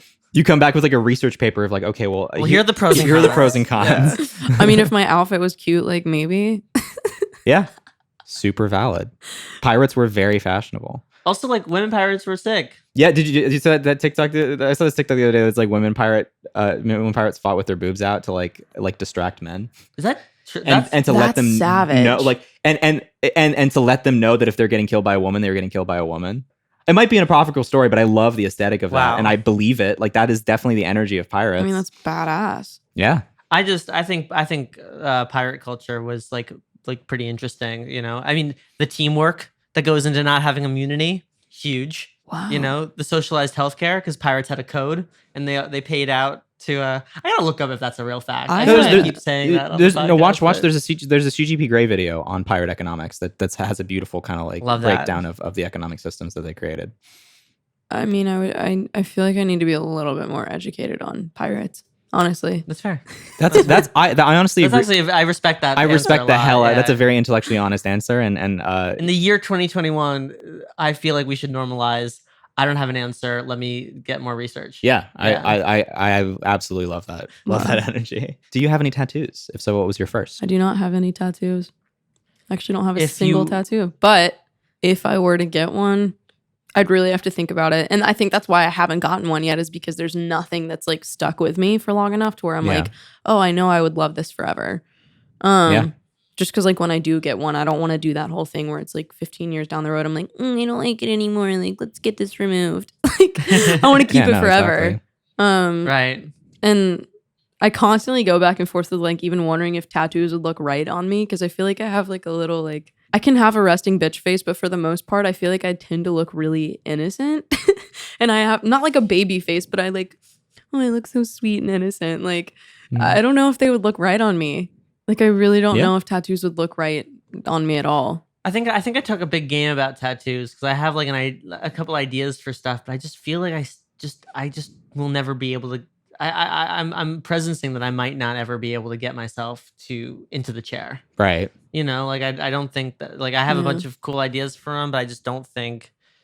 You know, I can have those ideas permanently in my brain without having to like make a decision. Yeah. Yeah. You know, Well, I think sort of also like I think one of the beautiful things about fashion is that it's so fluid that like you know what you put on your body like can be completely different from one day to the next in Totally. that personal expression. I think there's something about like locking into an aesthetic and making the decision, like especially if Right. it's something like representational, like oh yeah, this flower is always going to be a part of my aesthetic. In a way, it's like it's a permanent fashion statement Totally. because then like if you're wearing a shirt and how that shirt, like if it's colored, then that's like a color consideration that you have to make with like outfits. Like that's Well, like a when whole... you're out and about, you're like, "What's that tattoo? Like, how did you come up with?" Like, I ask that all the time when I'm out and about. It's just like Right. something that people notice. yeah, it's about also you. it's Yeah. also some like a conversation starter Yeah. too. So Yeah. it's I don't Which know. I don't love when people are like, I'm like, what's that tattoo? And they're like, oh, it's kind of like a private story. I'm like, then why it's a fucking tattoo? It's a public fucking tattoo.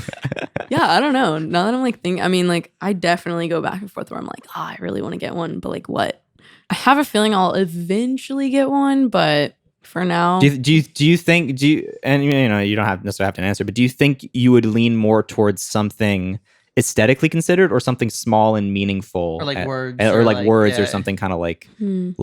more objective? Probably both. I mean, like, I Yeah. definitely want my tattoos to like mean something, but whether that's like a phrase or like a cool, like visual, like something that just like really feels authentic to like my sense of fashion. Like, I Yeah. think if it's something that I love, I don't really even have a preference between like if it's teeny like writing or like a fucking flower on my leg. Like, I think it would just Like a tattoo I've thought a lot about getting, and I don't know if I'll ever do it, but the thought has been in my brain is there's these lamp posts in Venice that for some reason I'm obsessed with, and I think that's why it's come to me as a tattoo idea, because it's like it's just a visual thing, one that like is completely niche. Like no one else is going to have that tattoo. Like no one else is going to be as obsessed with this particular kind of lamppost in Venice, Italy, I guess for clarification. Not Venice, California. Not Venice, California. There's beautiful like There are these really, really grody lampposts off the Venice canals, right off Venice Beach. If you look real closely, they're covered in the blood of skateboarders. They're covered in the blood.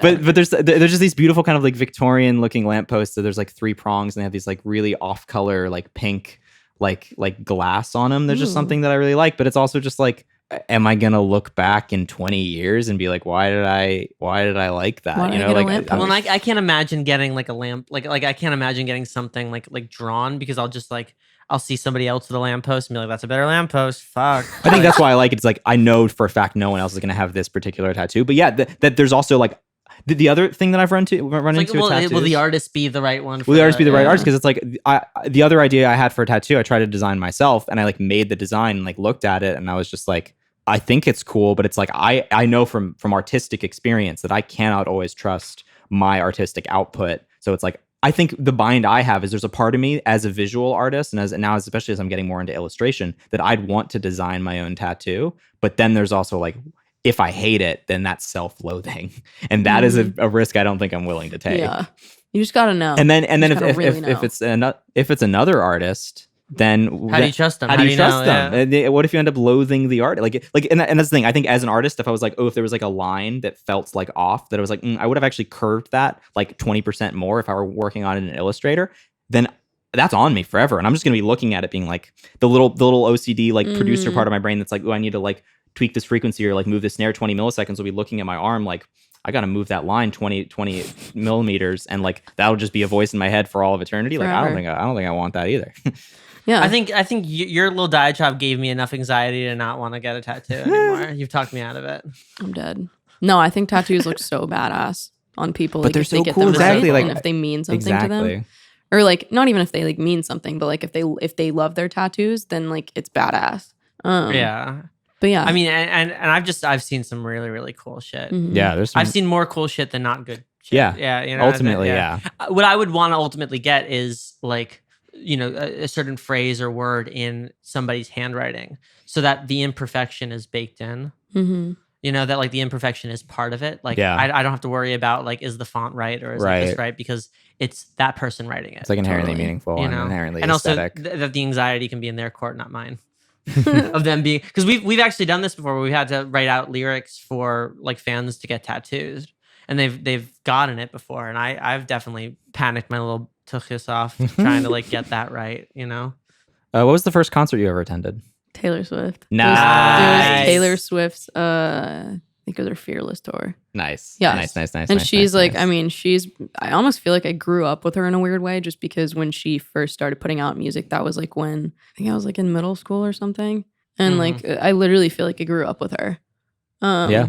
So that was my first concert. Great first concert to go to. Her concerts are like a full blown experience. Yeah. They're like a show, like a literal like show. Yeah, that was my first concert. And I'd love to go to another one of hers. I wish I had gotten to see her 1989 tours, Yeah. but I missed it. That was a good Taylor era. Yeah, That was a great such era. a good one. But yeah, that was my first concert. I love that. That's a great one. I don't think I would ever, like, at the time when Taylor was Taylor, I would have been like down enough and interested enough. Like I was always like, she's okay. Growing up, I was like, I hate her. And then like as I grew up, I'm like, she's really, really good actually, and the song's really tight. Mhm. But like, she's not really my speed. But I love the Folklore record So good. so much. And like the slight chance that Bon Iver or Jack Antonoff might like come on stage with her would be enough for me to like It's got go to you. one of You're those like, I'm shows. there. Definitely. Yeah, I'm hooked. Definitely. Also Haim, like Ugh. down. Yeah, super down. It's just like she's a real songwriter. Like she really does it. Yeah, I loved that album. Yeah, no one's done it quite like her. No, she's insane. She's evolved like so well. And also just like her impact on culture, like how many up and coming artists like Cite her. and how that there are people who like, yeah, I don't always aesthetically like mess with like Taylor's writing sensibilities, but I think what's been also really exciting is to see entire generations of songwriters come up being raised on Taylor Swift and taking And being raised on different Taylor Swift records. and being raised on different Taylor Swift records and taking the kind of metaphors and imagery that she kind of has churned out and chewing on them and kind of like recontextualizing them. And Totally. I think it's improved the quality of songwriting as a whole. Absolutely. And I think that's like an incredibly commendable career. Do you have a favorite Taylor Swift song? Ooh. There's just like so many. I really don't know. I think Trouble was the first one where I was like, okay. Yeah. That was Okay, I could definitely be one of about them. Yeah, this. I mean, like, if I had to Trouble pick- was like the wrecking ball. If I moment had to for me. pick, I guess like one of my favorites would probably be like one of her older songs, just because like it takes me back to a time when like I was still young and innocent, and like it makes me think of my childhood. I don't know. That's a really tough question because like Haunted was one of my favorite songs for the longest time by her. Mm. If you wanted to be a pirate, what Taylor Swift song would be the sea shanty? Whoa. No, I'm totally I'm joking. dead. I'm totally joking. Gosh, I don't- and does that pirate ship have a soul? I love her song Style from 1989. Style's great. Style's Yeah. so sick. That was probably, I mean, that was for sure my favorite one off that record. I just loved how it had like a little bit more of like a darker vibe to it, Hmm. but also like still had the beautifully written pop chorus that you can just like scream at the top of your lungs. I love that song. No, exactly. Yeah. Could you recommend us a book, a TV show, and a movie? I'm not going to do book because I don't really read, to be honest with you. Literally, like fair. I mean, like I read news articles and like stay up to date with everything like that, but I cannot get myself to sit down and read a book. It's I'm hard. Way It's hard. too like, Genuinely, books stop working when you stop paying attention, and can't that's do fucked it. up. and it's Yeah. like I can't. I literally just can't make myself sit down and actually read a book from start to finish. I can't do it. Like a movie or a song, if you just stop paying attention, it's still running. Yeah. Yeah, I think It'll that's why still be there. that's why audiobooks are great. Yeah. 'Cause, like, Audiobooks the are audiobooks awesome. take I could do that. take I could the definitely power do that, away and from I should you. probably get more Yeah. into that. But TV show, I got into audiobooks last year and it was awesome. love. Yeah. TV show. That's a great one. The most recent one that I watched that I loved was Succession. Yeah. Yes. Love Succession. Yes. Love Yellowstone. That was my If you- early quarantine project. This time last year, I started watching Succession. I No way. just finished the finale of season 1 yesterday. No way. I like just Yeah, finished it straight probably up. like a month ago, and like Amazing. one of my favorite things about it is literally the intro song. I'm like, what a sick intro. The drums, like some of the episodes will have like a drum lead in to the main theme, Mhm. and those drums are like there's like stutter drums like the This like almost like trip hop drums. They're like so sick. it's so love cool. that. It's like Ugh. really like hard cut, Yeah, like slightly at a time. so sick. Yeah, like almost like Dilla, like yeah, it's like Yeah. this sort of like New York hip hop. I love, and I was watching an interview with a composer and talking about that, how it's like it's this classical music. It's like what's the kind of music that these very very rich people would like have playing in the background? That's kind of like dark, moody, like Yeah. like romantic era classical music with like this like, and that's Kendall. I think his characters like that's like this sort of like Yeah. young and brash Kendall's my like hip hop favorite. energy. Kendall's great. Kendall's Kendall's honestly, Jeremy Kendall, Strong. is Kendall a at the end of the phenomenal- first season finale blew my mind. Yeah. I was not ready for any of that. I know. Oh, man. yeah, he's my favorite. I have a challenge for you, which is now that I'm thinking about it, I think you would sound really, really cool singing over the So I'm kind of already on it because I'm teaching myself how to play it on the Yeah. piano. Oh yes, Very much here for that. Because I love it so do much. it. Like it's so sick. Like those melodies, like, excuse me, what? Oh man, I'm gonna send you. Yeah, crazy. That's so cool. just the perfect amount of chromaticism. Like it's mostly Totally. in the key, but the little bits of it that like go in and out are just It doesn't make even it. clash so though. good that- it doesn't even clash. It's so Like, good that it doesn't- justifies that they play it 80 times per episode. Uh-huh. I know. Exactly. And I never get tired of it. I'm like, oh yes, never it's get about tired. I'm like, time. yes. And also Back. also the cues that are just like vroom, da, vroom, Ugh. ga, Yeah. vroom. Just Yeah, yeah, the score so in that good. show is insane. Who will Win the kiss from daddy. I'm dead. Do you have a scar with a story? Ooh, I do. I have 2 scars. Ooh, hit it. And they're both on my back. One of the scars is from my back surgery I got when I like had my really bad All injury right. with soccer. I love scars. I think scars are badass. Like I'm actually like proud to have mine. Yeah. But yeah, and I mean it's not cute, but like it's there, and it just like I reminds describe me. myself as You what? Would you describe yourself as you're Not cute, but there. No, that's very Fuck, self-deprecating. man. I actually wouldn't describe myself that way. I just thought that was a That's funny, really a really funny. funny I'm joke. dead. I'm gonna start saying that. That's hilarious. Yeah, wow. But yeah, so like one of them is from my back surgery that I got. And then the other one is actually pretty crazy. It wraps around my back and my side. I was in a really severe, I love wakeboarding. And I was in a really severe wakeboarding accident when I was when I was a freshman in high school. My friend and I decided to go double wakeboarding off the back of the same boat. And this boat wasn't made for like two wakeboarders at the same time. Like it was a freaking pontoon boat. We were so stupid. And my rope was a little bit shorter than hers. And I hit a wave the wrong way and fell off. And she ran over me. And you know how like wakeboards have the blade that's underneath them? Her blade sliced my side wide open. And like I started bleeding and it was terrible. That was the worst pain I've ever been in. That was just like quick pain. Was it salt water too? No, dude. It was fresh water, which is terrible because fresh water is like where you get infections from.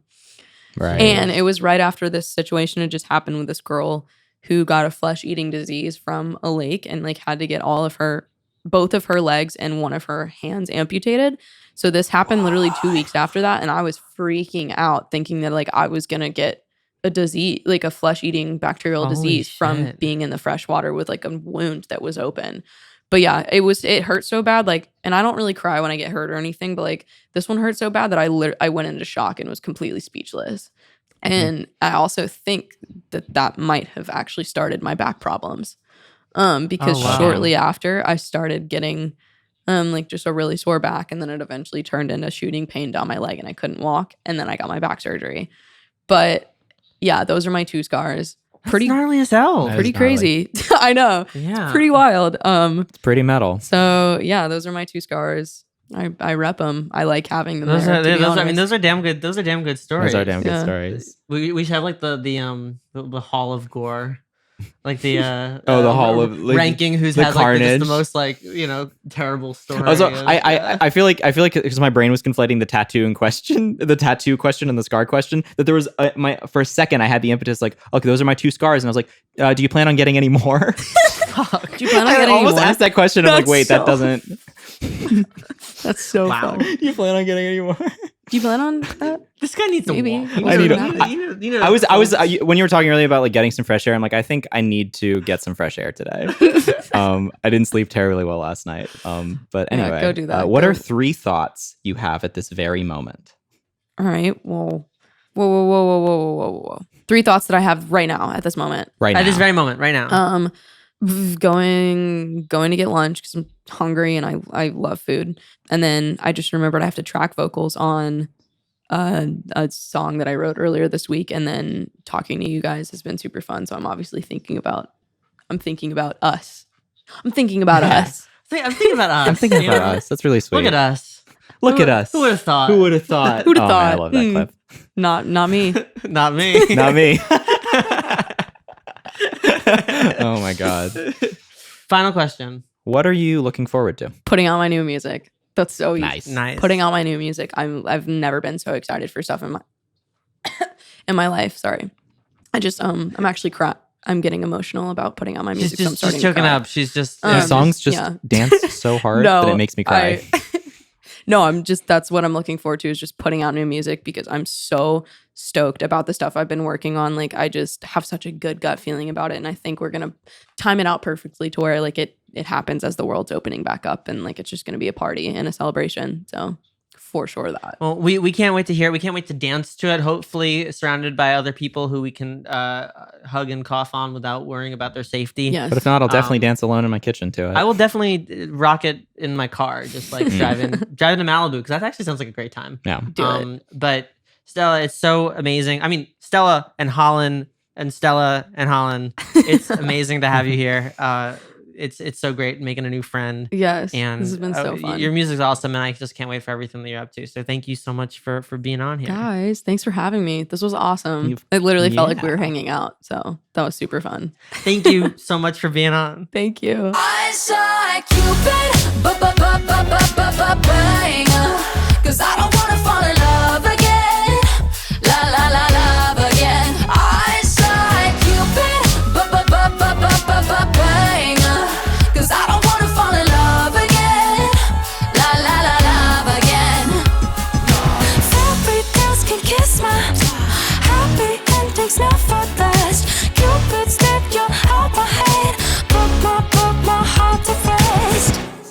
Thank you for listening to this episode of Talking Lion. We'd like to thank Isotope, the Truffleist, and our Patreon subscriber Alan C. for their support. If you'd like to show your support, ask our guests your questions, talk to us on Discord, and get a shout out at the end of each episode, subscribe to our Patreon over at patreon.com/talkinglion. Thank you for listening, and see you next time.